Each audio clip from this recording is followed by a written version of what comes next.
Hi, it's Beverly Pasian here. I'm an associate professor at the Utrecht University of Applied Sciences in the Netherlands.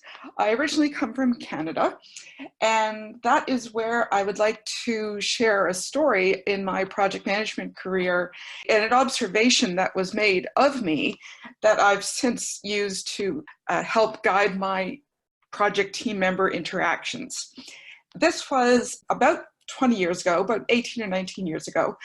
And I was a project manager hired for a startup called eBox.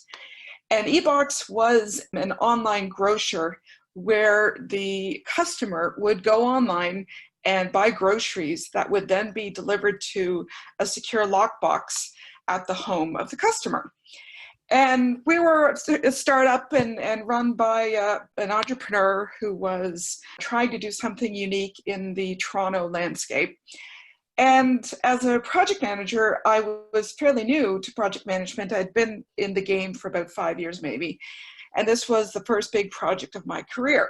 As part of this project, we had weekly phone calls on Friday, and there were team members from multiple cities. The main team was based in Toronto.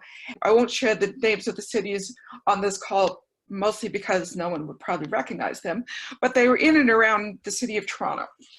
There was one phase of the project where there were a lot of frustrations, and it was during these months where the discussions surrounded the logistics meeting the hardware and the hardware meeting the web interface. It was all very complex, and a lot of personalities and a lot of different types of skills and occupations were around the project table.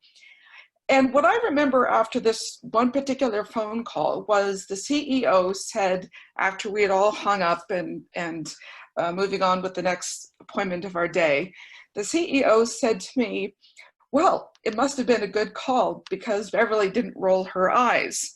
And I remember at the time thinking, wow, I didn't know to be embarrassed or take it as good advice. I just remember being kind of shocked. And it struck me then and has stayed with me since, this notion of the power of body language and how it can be interpreted well or can be interpreted very poorly. And to be honest with you, it's something that I've struggled with since. But I have also come to accept that I, as an individual, am very expressive, and that's not going to change. That's just part of who I am. But as a professional, I think it's important to make sure that your professional relationships are as smooth and productive as they can be, and project team members are fully understanding of your perspective in that project team. I think there are ways that you can complement your facial expressions or your body language to really bring a fullness to your messages and not have people be distracted by the look on your face. For example, I try to be very precise with my vocabulary. I try to be very aware of the volume of my voice and the tone of my voice.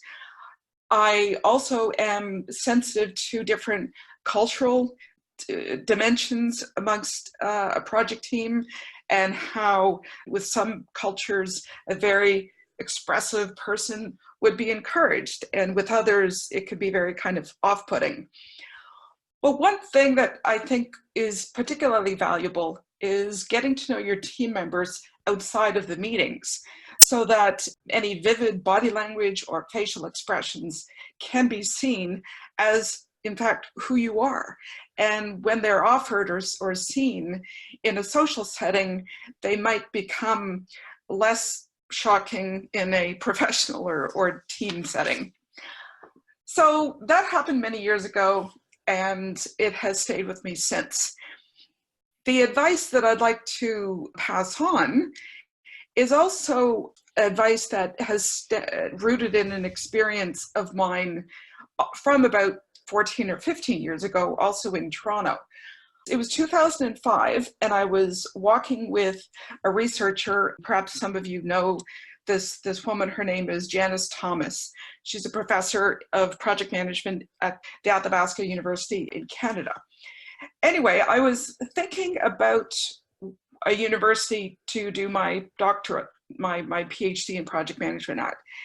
And we're walking around the World Congress trade exhibition area. And there was this booth, a SIG booth, a special interest group booth, devoted to women in project management. And I said to Janice at the time, well, that's very nice, but I'm sure as a matter of, demographics, the notion of, appealing to only women will become less and less necessary. And certainly the notion of a SIG devoted to women will become, a thing of the past. Well, this was 2005, and unfortunately, almost 15 years later, I've experienced many conversations and moments in professional environments that disappoint me and lead me to the advice that I'd like to give to anyone listening to this, which is hire women and minority members. Make sure that the diversity that you would like to have at your project team table is in fact happening. And what might that look like? Hiring somebody for your project team might not be in a paid position. It might be in a voluntary project. It might be in a big corporate environment. It might be in a small entrepreneurial environment. If you are inclined toward quotas, I am an advocate for quotas.